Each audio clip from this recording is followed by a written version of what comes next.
I don't know if this is the life that I want. I don't know if I want to stay married. I'm not happy. I'm depressed. Your daughter will spend her life wondering what it is about her that is making you so electric, so unhappy.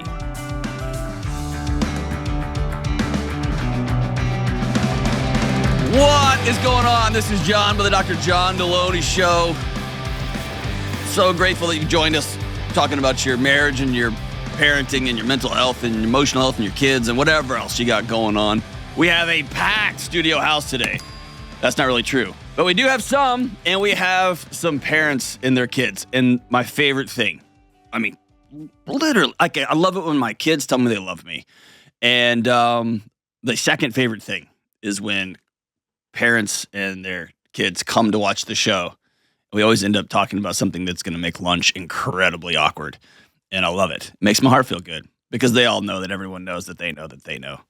And my also favorite is when 20-year-olds, teenagers, when they start looking at the floor like they don't, like their parents don't know what's going on. So great. I love it. And so we got it today. All right. Hey, important. When this show goes out, when does this show release? You guys know? September 8th. Okay, September 8th. That will be about 3 weeks out from when student loan payments are due.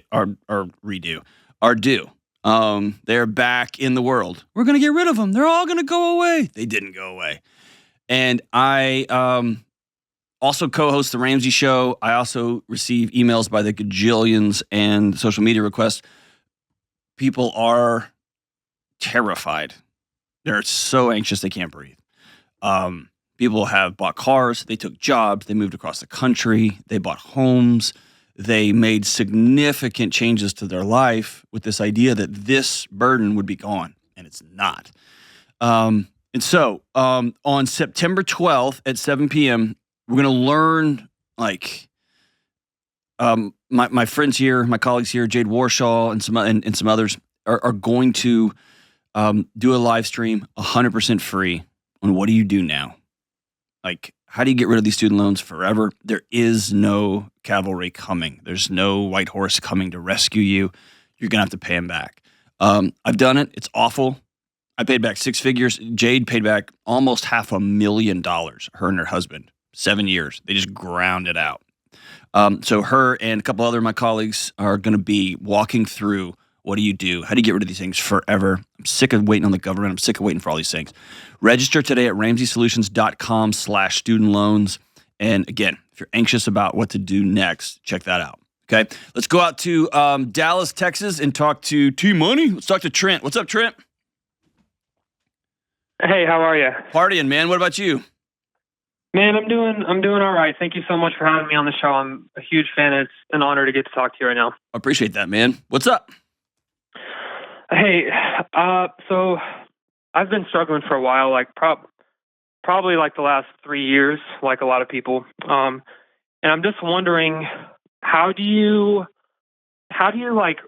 reconcile mistakes that you've made in your past and still find a way to, to feel fulfilled in life? I'm kind of in a place right now where I just don't know if I'm ever going to be able to feel just peace. What'd you do that's so bad that this many years later you can't breathe? See, the issue is I have a lot of shame about feeling this way. So if you don't mind, I'll take you back to about 2020. It was 2020. And I'm sitting on the couch in my apartment with my wife, and I'm not happy. I'm depressed because of COVID and the quarantine, and it's all got us all shut down. And I'm sitting there thinking about, I don't know if this is the life that I want. I have no idea what I'm going to do. I don't know if I want to stay married. Those kind of things. How long have you been married? And my wife, 4 years now. So you're about a year in. Yeah. Okay. That's what people tell me. No. You were about a year in when you started having this, yeah. What am I doing? Yes. Okay. Yeah. So before we keep going, I just want to socially norm. That's the nerd word. I want to let you know I had those exact same thoughts. In fact, I sat down with my wife and said, I don't think we've done the right thing. What do we do next? How do we untangle this? Because this is not going to work. And that was 21 years ago. Okay. So I want you to know you're not crazy. That's a super common sitting there next to somebody going, what have I done? Okay. Right. Okay. So keep going. Yeah. And as I'm laying on the couch having those thoughts, and I'm not really showing it, but like inside I'm just full of turmoil. You're showing it. And, it's all over the place, but go ahead. No. I'm showing it. Okay. But anyway, she comes out of the bathroom and she goes, "Hey babe, I'm pregnant." Heyo. Yeah. Not planned. Definitely wasn't our idea to get pregnant in the middle of that whole mess that was going on. And, I feel so bad because she had always wanted a kid. And, you see those videos of wives when they tell their husbands that they're pregnant, and the husband just has this overflowing reaction of joy, and it's this heartfelt thing. And I lay there on the couch and had a panic attack. Okay. I'm just telling you all this to give you some background of what's led me to where I'm at today. Well, and I'm hearing it. And if you were watching me live, you would see, like, that doesn't surprise me. And there would have been neat to have an Instagram moment, and it would have been cool to, like, be flooded with emotions. But we are in the middle of an international health crisis that might kill us all. And so your first instinct, your body went, "Oh no, I can barely keep us alive, much less a child." That's not crazy. In fact, I would think it was more normal than going, "All right." You know what I mean? Right. No, for sure. And then, I've battled with depression and anxiety since I was a teenager. Like, it's something I've dealt with. It kind of ebbs and flows up and down. I just manage it. And so over the last few years, when she said I was pregnant, I put all my feelings aside and was like, well, okay, regardless of how I feel for the marriage, like, I want to give my daughter a complete family, a household. I want to be a good dad, and I want to be present. So that's what I've been trying to do. So we moved out of our apartment, got into a house, and like now, fast forward a long time, I'm in a lot of debt. I work a hard job. I feel like if 18-year-old me was looking at 27-year-old me, he'd be so disappointed. And, well, your 18-year-old you was an idiot. I know. I'm sure he is. Right. Yeah, he was 18-year-old me bathed on a weekly schedule, followed Pantera around, and was like, you know what I mean? Like, 18-year-old me was insane. I hope 18-year-old me doesn't like me. That tells me I've grown up some. Sure. Like, that's a bad comparison. That's fair. And I'll admit, I was a dumb 18-year-old like everybody else. Yes.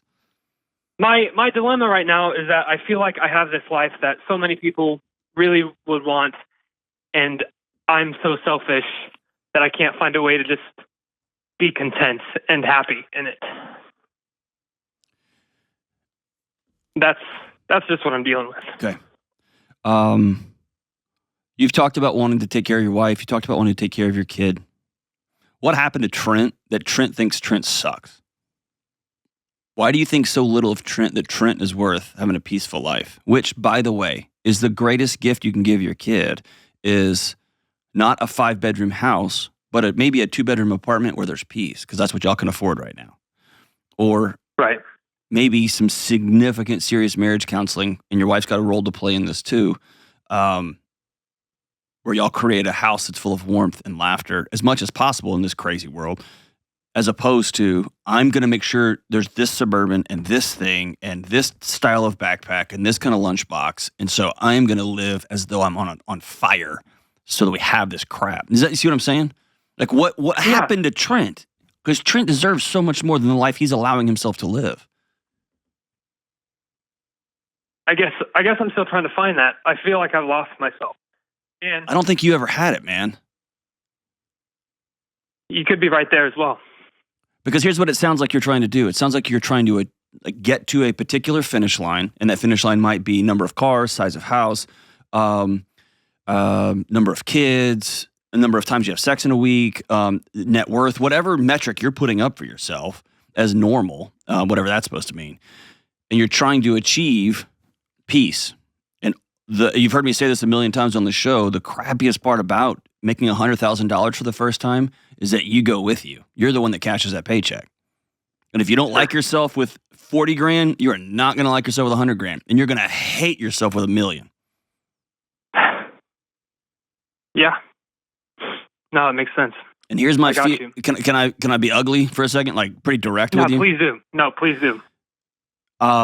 Your daughter will spend her life wondering what it is about her that is making you so electric, so unhappy.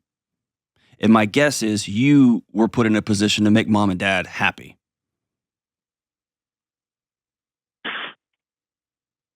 Is that fair? Yeah. Don't make mom mad. If you say this, dad's going to get angry. Is that you growing up? Yep. Okay. And so what you did was your identity becomes rooted in what other people expect of me. My job on earth is to make sure other people fill in the blank.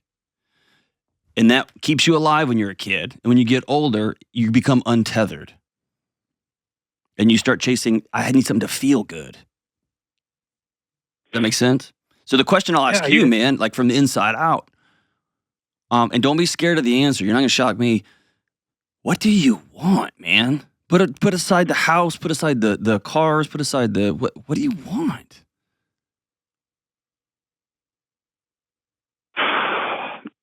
That's honestly, John, that's the question that I've been trying to ask myself, and this is why I feel so stuck. Because I feel like even if I don't want to do this, I'm not going to do this, but like even if I were to leave my family, go off and do my own thing, you would go with you. I'd be so miserable. Yeah, I would be so miserable. You'd go I know with that. It. That's right. So right. Let me ask you, I think an easier question, but a different one.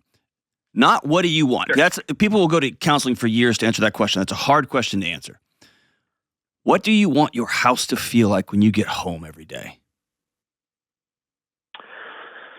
I just want it to feel like a home. I just want to get home. What does that mean? Because I'll tell you at my house. I'll give you some words. When I walk in the door, you know what I just want to feel? I want to feel like my wife likes me. I just want to feel like she's happy that I'm there. And my kids are kids, right? So I'm not going to outsource my feelings to them, but I want there to be a sense of my daughter running at me with a sword and a pillow, trying to stab me with her imaginary thing, and my son sitting there working on his novel like a good little nerd. Like I want it to feel like that. You see what I'm saying? It's nothing great. Yeah. But when I did that math, I had to get rid of a bunch of stuff that I had taken loans out on. Because my wife didn't like me when I was stressed out all the time. And I was stressed out when I owed a bunch of people money all the time. See what I'm saying? That makes a bunch of sense. So when you walk into your house, what do you want it to feel like? I guess I want that. I want it to feel light. I want that weight of life to just. I want the world to be outside, and when I walk in, I want that to not be in the world anymore. I want the weight of everything to just be lifted off. You talk about your kids, and I don't want to make it sound like I don't like my family. When my daughter, I don't hear that at all, man. Okay. I hear that you don't like Trent. I hear that you love your daughter beyond the end of time, and I actually think you love your wife beyond the end of time. You don't like that they have anchored themselves to you, a guy that you don't like. And you thought all of this was supposed to feel differently. Yeah, that's probably pretty fair. So here's the path you got forward, okay? Path number one is you keep running. And you keep achieving and you keep hustling, you keep grinding out at work, and you're going to have a customer come in one day, and she's beautiful and hilarious. And she's going to make you laugh, and you're going to think about her, and she's like, that happens to all of us, right? There's beautiful, hilarious people everywhere. And then she's going to come back the next month, and then she's going to say, all right, I'll be back in 2 weeks for my next order, and you're going to be waiting for her the next time. And then you're going to get her number, and then it all goes sideways that way, okay? That's number one. Okay. If that hasn't already happened, some version of that, it's coming. My guess is it's probably shown up before. The second one is you get a babysitter for your kid, and you take your wife out, and you say, the life I'm creating for us is making me insane. And I love you more than life itself. and I've tried to show you I love you with all of this stuff. And I need to do something different. Okay? Okay. I also think you need to call. I'm going to stay on the line. I'm going to send you 3 months of free counseling with my buddies at BetterHelp. I think you need to call and you need to ask them, like when you talk to the counselor, what are you working on today? I don't like me. And my daughter deserves a dad who loves himself enough to take care of himself, enough to be an anchor. My wife deserves a husband who's not trying to use her to make himself feel better. And I want y'all to work through that. Is that fair? Totally fair. Totally fair. In this Building a Non-Anxious Life book I just put out, there's a chapter in there called Choose Freedom. And it's not like eagles in like American flag underwear. That's not what I mean. Yeah. It's taking a true inventory of who is telling you what you need to be doing every second of every day. Where are those shoulds coming from or have do's coming from? Some of them come from a bank saying, you have to go to work tomorrow at this crappy job because you owe me, or a car dealership or a clothing credit card or whatever. Sometimes It's in-laws telling you when you're going to do Christmas and how you're going to do whatever. And my granddaughter's not going to go to that school. So and you go on and on and on down the list. And so I think an important exercise for you, I'm going to send you a free copy of the book too, but I want you to go through that exercise. Where is this voice coming from? Who's the person telling me all these things that I should be doing this and I should feel like this? Because what you're going to find is it's not you. It's your mom, it's your dad, it's your coach, it's some well-meaning but kind of moronic pastor from your childhood. It's whoever, man. It's people you work with. And at some point, you have to take ownership back of those voices. Does that make sense? Totally makes sense. And I'll probably do that exercise today. Okay. I would love that. And dude, I'd love to have you back on with your wife sometime. You think she'd be willing to do that? Yeah, I think she would be. I didn't tell her I was calling you today. I was kind of embarrassed, but I will tell her that I called and talk to her about this for sure. I think she would love to come on. All right, so just a peek behind the curtain, okay? This morning, I have a close friend who's in a really tough situation with one of his kids. One of his kids is sick. And one of the most extraordinary, beautiful little kids I've ever had the honor to meet. And he called me and asked me a question, and I thought I knew the answer, but just to make sure, I called one of my friends, and I've had her on the show, Lynn Jennings, Dr. Jennings, back there in Texas, who's an expert with working with kids. And she said, in her own wonderful way, with all due respect, John, you're way off on this one. And here's this, and here's this, and here's why. And she gave me the developmental research, because that's how nerds talk to each other. But here's the thing. I was wrong. And here's what I got the opportunity to be. A little less wrong. Right? There's no shame or embarrassment. I didn't know. Okay. So similarly, I want you to free yourself, man, from the shame and embarrassment of, all right, I'm 4 years in. I have a kid that was a surprise, and I've got a wife that we're still figuring out, how we even like each other. Okay, those are skills I don't have. You've never been married for 4 years with a kid. This is all new. Cut yourself some slack, man. No shame here. What you're doing is you're finding out answers. And that's going to help you be a better husband, a better dad. And quite honestly, it's going to help you make peace with Trent, because I think Trent is a pretty good guy. I think if you asked the people in your life, or if I did, what do you think about Trent? They'd probably tell me good stuff. I think there's one person who doesn't like Trent, and that's you. Man, you can make all the money in the world, and you can get your kid all the nice things, make sure your wife is clothed in rubies and whatever. But if you don't like you, man, it's all for naught. It's all for naught. Hang on the line, man. We'll hook you up. We'll be right back. This episode is sponsored by BetterHelp. Hey, this is Delony. I hope y'all are doing well. Listen, sometimes it's hard to get our brains to turn off, and I know what I'm talking about. I am the king of racing thoughts. They've kept me up at night, they've got me up early, and kept me from connecting with people I love. If you find your thoughts start to race right before bed or during other super inconvenient times, a great way to make those racing thoughts slow down or stop is to talk them through.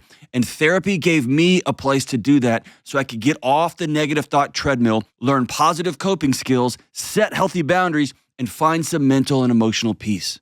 And it can help you too. If you're thinking of starting therapy, give BetterHelp a try. BetterHelp is convenient because it's entirely online, so it's flexible and can fit into your schedule. Just fill out a brief questionnaire to get matched with a licensed therapist, and you can even switch therapists at any time for no extra charge.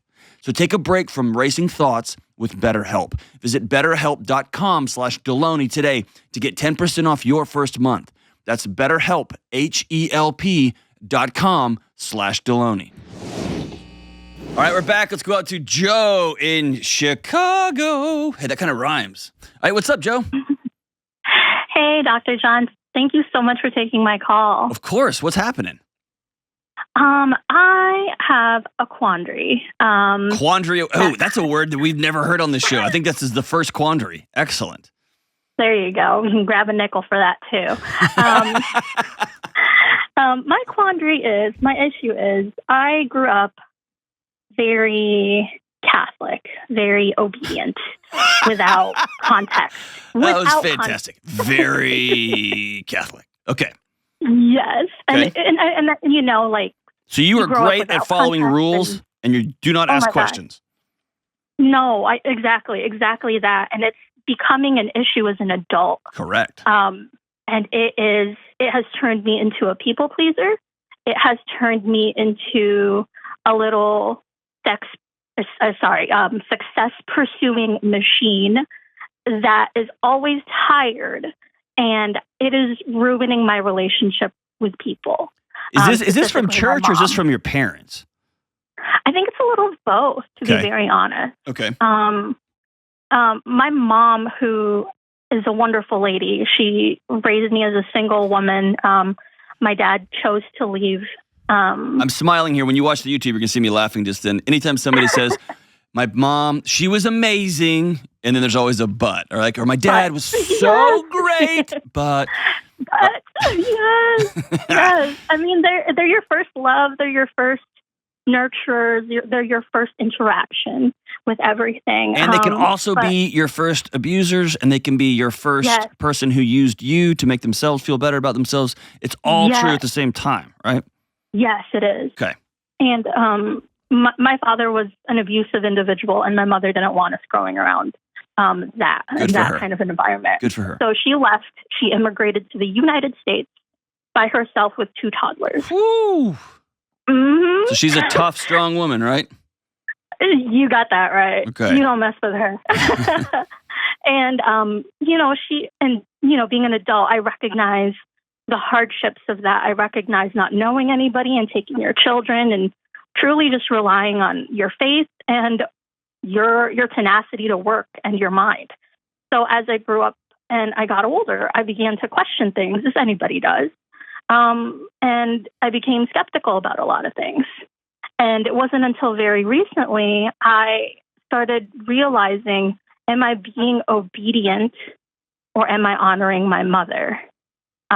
Which is a big exhale, but also a big suspended breath in my chest, because it is one of the things that, I try to do. I try to be a good Christian person, but also try to live my life.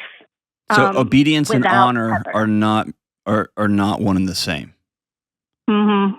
Obedience and honor are mutually exclusive. Here's what I mean. Mm-hmm. When you're 10 and your mom says take out the trash because you're a member of our household and you play a role here too, honoring your mom is taking out the trash, right? Mm-hmm. If you're 13 and you come home and say, Dad, I'm getting bullied, and your dad grabs you by the collar and says, when you walk into school tomorrow, you get off that bus, you walk straight into the lockers, and you hit that kid in the mouth as hard as you can. Mm. That is not honoring your dad by hitting him. It's acting like a child like he is. Okay? Yes. So one is obedience is honor. One is disobedience is honor. Dad, I'm not going to go hit a kid in the mouth. That's not going to make this better. Mm. Okay? Or if the opposite happens, if my son witnessed somebody, another kid in his grade beating up a girl in the hallway, I would fully expect him to intervene. So I've trained him to do, right? To make sure people are safe. And so all I have to say is this. How old are you now? I'm 28. Okay.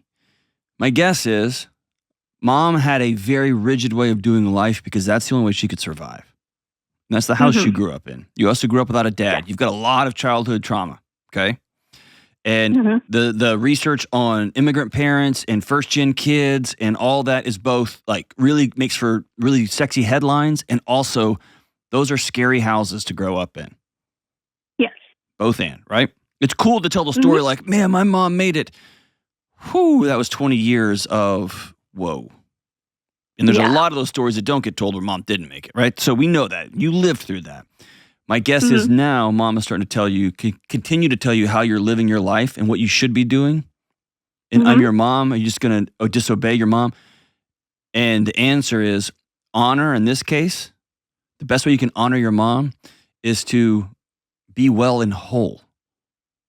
Because she raised you to be fiercely independent, to make hard choices, to walk away when you need to work like nobody's business with a work ethic. And that might mean telling her, no, I'm not going to do that this time. I'm doing something different. Doing everything she says and getting crucified is not honor. Yes. So give me an example of something she's telling you to do that you don't want to do anymore. Oh, this is wonderful.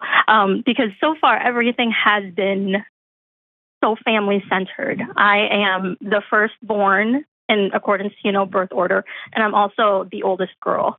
So the expectation to always take care of people is something that I also struggle with.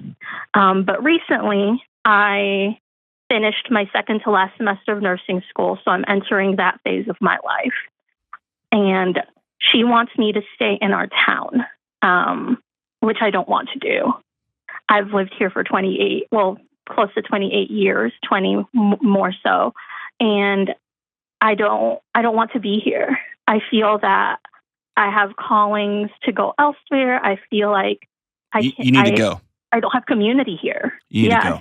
And I think if I was you, I'd sit down in the conversation and say, Mom, at a young age, you had to go. And you had to go for an abusive reason. I've got to go to go make my mark. You raised me this way. And I'm so grateful you gave me the courage, because a lot of people just stay in their same small town and they die there. And you're saying, time for me to go. And that departure will be met with all kinds of, I can't believe you're abandoning your family. What about this? That's about them. That's probably because you're such an amazing daughter that your mom has come to rely on you like oxygen, right? And she's a grown up and she's going to have to find connections there. And this doesn't mean you're gone forever, but it might mean I'm going to go make a place for us and then I'll come back and get you. It can mean any number of things, but I think you need to go. Because here's what's going to happen if you don't. You're going to start to resent your mom. And I don't think she deserves that. I don't think you deserve that. I don't think your relationship deserves that. I agree. And it can be a 2-year thing. Hey, I'm going to try this out for 2 years. And that might give your mom a little ... give her an opportunity to grow into it. Might give you an opportunity to grow into it. And it doesn't sound so eternal or so forever. But I think you need to make a list of the things your mom is asking you to do, or demanding of you, if you will, and walk through, probably with a close friend would be best, but to walk through these and say, okay, as I'm 28 years old, I'm graduating college, I'm about to hit the market and go see the world. How much of this stuff is honor and how much of this is my mom just wants me around? Or how much of this is cultural from the old world and I'm making some changes in my personal life. I'm adopting new parts of new cultures and I'm going to go do X, Y, and Z. It's just choosing reality, right? It's just owning it. Now, I'm telling you to do that. What's the feeling in your guts? Like, yes, or is it, oh no? I've tried to do that. And it was really hard because the support system that I had gone to get counseling on it was a pastor of mine. And they knew that I was having issues with identity. They knew I was having issues with being independent as an adult should, or even just chart that, what that feels like. And I remember sitting down and telling her, I think it's time for me to go. And she said, oh, it's because of that new church that you joined. Oh, it's gosh. It's a cult, isn't it? You should have got up and walked out. No. You should have got up and walked out. Oh, my gosh. It's like sitting down with your barber and being like, oh, I see somebody else cut your hair. Like, what are we doing here? Yeah. You see how that pastor made your quest, your adventure, what comes next for you, your identity, all about her. Yeah. That's not how you do that. You sit down with somebody, it's, man, I'm sorry that happened to you. Lucky for you, you've got some knuckleheaded podcaster that you've never met. I'll be sure and tell you. No, I mean, I think you got to go. I think you got to go. I think you got to go see. And I also think you got to be honest with your mom. I think you got to be honest with, you are going to feel incredibly guilty. And your mom probably wouldn't be your mom if she didn't just lay it on super thick. And if some of her friends and some of your extended family members can't believe you're abandoning everybody, okay. But I think you need to go. Again, I would tell you, let's go try this for 2 years. Let's go try this for 3 years and see what happens. Let's go see what happens. When we left Texas, my wife and I left Texas, we left all of our family, all of our friends, our whole thing, and to move to Nashville to work at the university. I said, let's give this 3 years. And let's see what living in another state, another community, and dude, it's been magic. It's been awesome. So yeah, I think it's time. And again, remember, doing every single solitary thing your parent says, even when you're 30 years old, that's not honor. Living the life that they trained you to live to the fullest. Taking care of them when they need care, setting up support networks that they can opt in or out of. I don't want to live there. I want to live here. Well, I can't afford there. Well, then you don't love me. Well, I'm not taking out a mortgage, right? Honor is a much bigger conversation than I said so. Go see the world. Let me know when you get there. I want to hear how it goes. Sounds like an adventure awaits. We'll be right back. Hey, good folks, Delony here with some great news. You get to choose. Whatever you do, good or bad, moving forward, the choice is yours. And when you're intentional about making good choices, over time, those become healthy habits. They almost become automatic, like choosing to slow down and make time for a daily practice of prayer and meditation. One thing that has helped me with my daily practice is Hallow. Hallow is the #1 prayer app in the world, and they're giving you 3 free months to get started. That's 3 months for free to prioritize your mental and spiritual health and be intentional about finding peace through calming music, through guided prayers, meditation, and more. And by the way, Hallow isn't just Catholic. You can tailor the content towards your faith tradition. Or if you don't have a faith tradition, it's a great place to start. From scripture readings to prayers to journaling, Hallow makes it easy to practice mindfulness, build a deeper, more meaningful spiritual life, and choose peace. Remember, Hallow is giving you 90 days free. Imagine the peaceful habits you can establish in 90 days. Go to hallow.com/Delony today to start your free trial. Just follow the simple prompts at hallow.com/Delony for 90 days free. All right, let's go out to Detroit Rock City and talk to the great and wonderful Ashley. What's up, Ashley? Hi, how are you? Rocking on to the break of dawn. What are you doing? I'm just took a break from my work day because I got this call this morning that I get to be on and go over the question I submitted yesterday. Awesome. Hey, do me a favor. Talk directly into your phone, okay? Okay, can you hear me? Perfect. Okay. All right, so what's up? Great. What have you done now? Just kidding. I am struggling. I'm an emotional person, so this is going to be hard. I am too. It's all good. I'm struggling to be a single mom after a divorce and just finding my place as alone because I never saw myself being alone. I'm a relational person. Like I want to be in a relationship. I want to enjoy adventure and fun with somebody, and it's just I'm really struggling with being alone. What happened in your marriage? Kind of a long story, but in the end, I just think he fell out of love with me.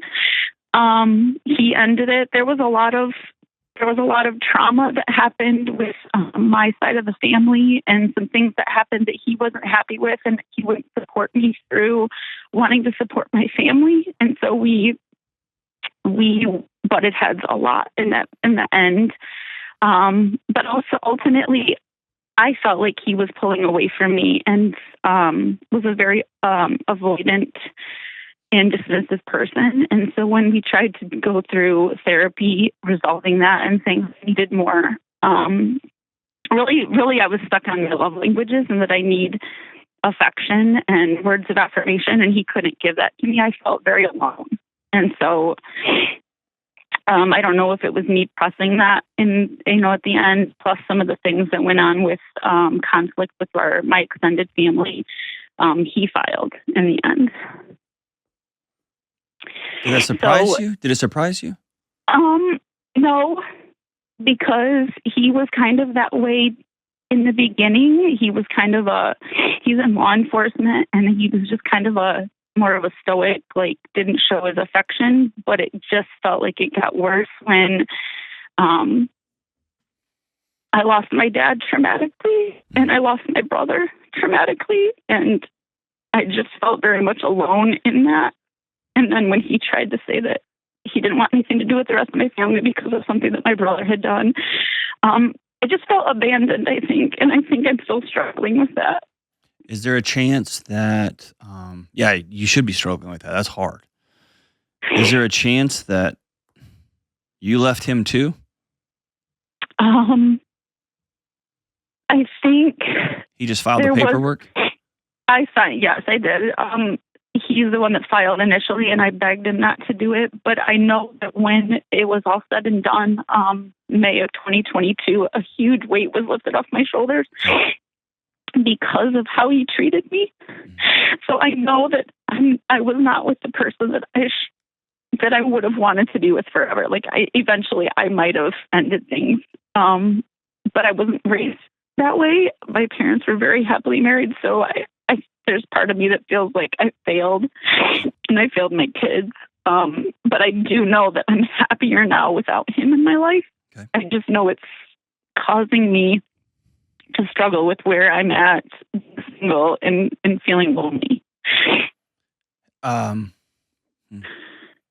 There's a lot of different routes we could take. Mm-hmm. Give me I know there's a lot. There's a lot. That's okay. You're not a lot. Kelly is a lot. You are not a lot. So give me a particular question we can work on. Okay. I think more than anything, being okay with being single in this season and being okay with who I am, because I know that I struggle with my own identity and being okay with who I am, because I think there's still something there with feeling like I wasn't enough for him, so I'm not enough for someone else. Okay, so those are two completely different things. All right. Okay. The first thing is, if you're not happy being single, don't force yourself to pretend that you're happy that you're single. Yeah, it's okay to grieve that I miss somebody. Yeah. And you miss just knowing that somebody's in the house in case there's a sound. You miss sex. You miss sharing a meal with somebody. You miss silliness. You probably even miss the conflict a little bit. You just miss engagement, right? Yeah. I wouldn't pretend that you're not feeling that. That's going to make you insane, right? Yeah. Or like to give you a picture, if you take that feeling and you don't want to feel it, like you press it down, you shove it down, or you compress it. Another word for that is to depress it, right? And your body goes, oh, we got it. Those things aren't good. So we don't want to do that. Right. The second thing, you're talking about confidence. Because you're asking yourself the question, what was so bad about me that he wouldn't just say I love you and give me a back rub? What was so bad about me? Right. What was so bad about me that when he was stressed at work, I wasn't his safe place to come be with? What was so bad about me that he wouldn't be with me when my dad died and my brother died? And that's a question of confidence. And so the hardest turn to make is he didn't show up when my dad and my brother died because something was wrong with him, not me. Okay. And confidence is not something you can just whip up. You can't just imagine it. Confidence is something you have to practice. Okay. Your body knows the difference. We failed miserably with the self-esteem movement, right? They studied a whole bunch of CEOs and they saw that these super successful people had insane belief in themselves. And so what they tried to do is go back and give that to kids. Just tell kids they're wonderful. Stop having trophies. Stop letting kids lose or get second place. We all win. We're gonna inject this insane self-confidence. What they failed to realize, and we've got a generation that grew up thinking that they're the greatest thing that ever lived, is those CEOs gained that insane self-confidence by failing a million times. Right. And getting beat up, and they kept dragging themselves to one more step and one more step and one more step. So by the time they finally got to the top of whatever hill they were trying to climb, dude, they were the most confident guys in the world because they've been dragged down so much. And that's different. Okay. And so you got knocked completely over. Some by your own doing, some by him, some by just the nature of your relationship, man. For whatever reason, couldn't sit down and say, let's dig into this. Yep. So you have to go on a journey to be weird. How old are you? 42. Oh, gosh. Making friends at 42, the worst. I have amazing friends, honestly. I do, because I've had a couple of girlfriends who've gone through divorce, and they're my rock. So I do have amazing friends. I know. Hold on. But they can be your rock, but I've hung out with a bunch of divorced women before. Right? Yeah. Yes. Right. And I've hung out with divorced dudes before when there's 3 or 4 of them. It's like, bro. And I just want to set my face on fire to make sure I can still feel. Right. So it is good to have people who have been there before, who are like down the road from you, to get some wisdom from. But you also need people in your life who still love the idea of love. Yeah. And who are still actively seeking connection. And you're going to have to just be weird about some of these pictures you have in your head about, this is the way this works. I just sit idly by in my church pew and some guy taps me on the shoulder and says, would you? And you're like, I would. Like, that's not going to happen. I know. Right? It's not going to happen. So you're going to have to be weird. You might have to ask somebody at your office place, hey, you need to go get coffee, or somebody at the daycare center where your kid works or your kid goes. I don't know your world, or you have to say, hey, I'm back on the market, ladies. I've got to slowly take little baby steps into this thing. And dating is the absolute miserable worst. It's worse than making friends, as I've been told, right? It is. I've tried. Yep. Okay. So remember back to those CEOs. It's you're going to have to just decide, I'm going to keep scratching and clawing one more step. Okay.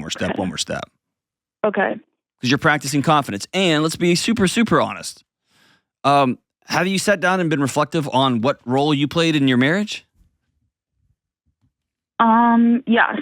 Okay. I've been through a lot of therapy, and I know that I was codependent. I was a stay-at-home mom for the last 6 years, and I kind of lost myself. And I know I played a role in that way, that I just felt I was very dependent on him at times for my happiness, instead of finding my happiness somewhere else outside of just him. I don't think it's necessarily bad to find happiness and to begin to lean on your spouse. I don't think that's codependent. Codependent is when I'm going to bury myself in order to make sure they're okay. And I did that too. Okay. I was so concerned with his needs and how I could be better for him that I just felt like I really did let myself go. Gotcha. And, but I also think that I created that in my mind because I didn't have him telling me anything else. That's fair. So That's fair. I thought I wasn't good enough for him because he wasn't saying those things. So I think, I'm not sure. I'm not 100% sure exactly what I did, I guess. So let me say it like this. The only way marriage works is if both people go all in. like in a way that's insane. It doesn't make any sense, right? Right. Like, I am all in on you. This is it. And you got to be all in on me. And when that doesn't work or it falls apart, often the solution is kind of a misguided definition of codependency. And that, which basically means the next time I'm going to go 1 foot in, because I always have to keep 1 foot on the ground. 1 foot in the boat's fine, but 1 on the ground to make sure that I'm doing what I need to do so that I can, and I'm here to tell you, that's not going to work. Right. What you have to do is be willing to risk getting hurt this bad again. Yeah. And I think I am there because I am the kind of person that I wear my heart on my sleeve. I tell you I tell them how I feel. I've dated and I've been in a couple, short-lived relationships, and I feel like maybe like I always question, did I give too much? Did I tell that person too much? Did I, share? I share a lot because I want them to know everything about me and who I am and what I'm willing to give. So let me tell you this. You probably are a lot. And there is somebody who loves a lot. Mm-hmm. And so walking away every time, that's just that anxiety spinning up on you. I said this. I shouldn't have laughed like that. Oh, my gosh, I ate this, and I should have put my fork down like that. Right. What I want you to take full ownership of is I'm freaking Ashley. I've been there. I'm a good mom. I'm raising my daughters. I was married to a cop, which I grew up in that household. Ashley, I know that's a whole different ecosystem, right? Like there's not a lot. And now I'm looking for somebody to just rock on until the wheels fall off. I don't have a good time. And so I'm not playing games anymore. And a lot of the modern dating is set up literally like a video game. It's a game. Yeah. Right? It's a swipe right. Let's meet. I'm going to give you a thumbs down emoji or no, dude, I'm just going to tell you. I'm a heart on my sleeve kind of person. And my promise is that those people are out there who love honesty and directness and somebody that's a little bit, whoa, that's a lot. Right? But if you start hedging yourself, you're going to end up in the same spot again. It's both feet in the boat. And I think I did that in the beginning when I first met my husband. I wasn't a lot. I didn't wear my heart on my sleeve. And then when I started to truly become who I was in the marriage, I don't think he liked it. And that's really hard, right? My husband liked a pseudo version of me. But I want to back up and say it again. That was an issue with him. Right. Did you give it your all? I did. Okay. You got to let that go. Like, you're still trying to fix it now. Yeah. Can't fix it. It's over. What you can do is build something else that's rad. Yeah. Fair? Yep. Do you want rad? What does rad feel like? Laughter. I love to laugh. I love to be funny. I love to be on adventures. I'm very athletic, so I just love to be out trying new things. I'm spontaneous. That's what I want. I promise you there's guys listening to this, looking at their wives now going, ugh, geez, how do I get in contact with Ashley? Okay? What you just laid out is a dream. It's awesome. Okay. And if you had laid out, I'm kind of boring and I'm a nerd. I like to read books and go to bed at 9 o'clock and I like just things stable. There's some guy listening going, yes, right? Right. It's when you feel yourself, I'm trying to think, it's something extraordinary and it's on the internet somewhere that Brene Brown talked about, but about belonging is devastating. When a person or as a person begins to look around and say, okay, what do these people need from me so that I can be included? Right. And that's dangerous. Maybe the word's not belonging, but that's the sentiment. When you start hiding parts of yourself so that maybe they'll ask me out again, that thing's already sunk, man. Right. Somebody's to hear that. Somebody's going to love the dance you do when the tacos are delicious. Okay. They are. They just are. Yep. Fair? Yep. All right, hang on the line. I'm going to send you a copy of Building a Non-Anxious Life. And I want you to read all the way through it and do all the exercises in the back. Here's what you are. You are rebuilding. You're rebuilding something. You're rebuilding how you think of yourself. You're rebuilding your day-to-day. You're rebuilding what a home looks like. You're grieving what you thought this thing was going to look like, and now it's different. You're rebuilding everything. And as any building project goes, you always are like, all right, I'm going to get the foundation down on Monday. No, you're not. It's going to take like 7 days or 14 days or 22 days because it rained one day. It's just going to take a while. And that's okay. It's all right. It's never forgetting. There may be parts of me I got to change. Cool. But my core essence, the core person who I am, dude, I'm not going to put a lid on that just to try to get temporary approval. Because that always ends in chaos and ash. And you, my friend, are worth more than that. It's awesome. Thank you for call. You're a brave woman, Ashley. We'll be right back. Hey, what's up? Dr. John Delony here. Check it out. My new book, Building a Non-Anxious Life, is now available for pre-order. Here's the great news. Anxiety is not the enemy we've been led to believe. I know this because I've walked alongside countless folks over the last 2 decades, and I've struggled with this too. If you create a life of intentionally living out the 6 daily choices I've outlined in this book, you're going to be able to better respond to whatever life throws at you. You're going to learn the choices you can make day by day to create a more peaceful, joyful, less chronically stressed, non-anxious life. Plus, when you pre-order my book, I want to give you something to help you today. That's why you'll instantly get my newest talk, Smoke, Fire, and Freedom, that I gave to several thousand folks a few months ago, where I break down the misunderstandings and myths we believe about anxiety, how to reclaim your freedom, and how to build a non-anxious life. So pre-order Building a Non-Anxious Life today for just $20 at johndelony.com. All right, as we wrap up today's show, literally, my friends loved Poison, and I've come around. They're definitely one of my greats. But my band was Tesla. Not the car, the rock band. And if you don't know Tesla, what are you doing with your life? But they came out with a great record called the 5-Man Acoustical Jam that changed my life, and in so many ways. I should probably do a whole show on that record one day. And on that record, I was introduced to a song called Love Song. And it was on another record, but man, it goes like this. So you think that it's over, that your love has finally reached the end? Anytime you call, night or day, I'll be right there for you if you need a friend. It's going to take a little time. Time is sure to mend your broken heart. But don't you even worry, pretty darling, because I know you'll find love again. Love is all around you. It's knocking outside your door, waiting for you. It's a love made just for two. Keep an open heart, and you'll find love again, I know. God, what a great tune. Love you guys. Stay in school. Bye.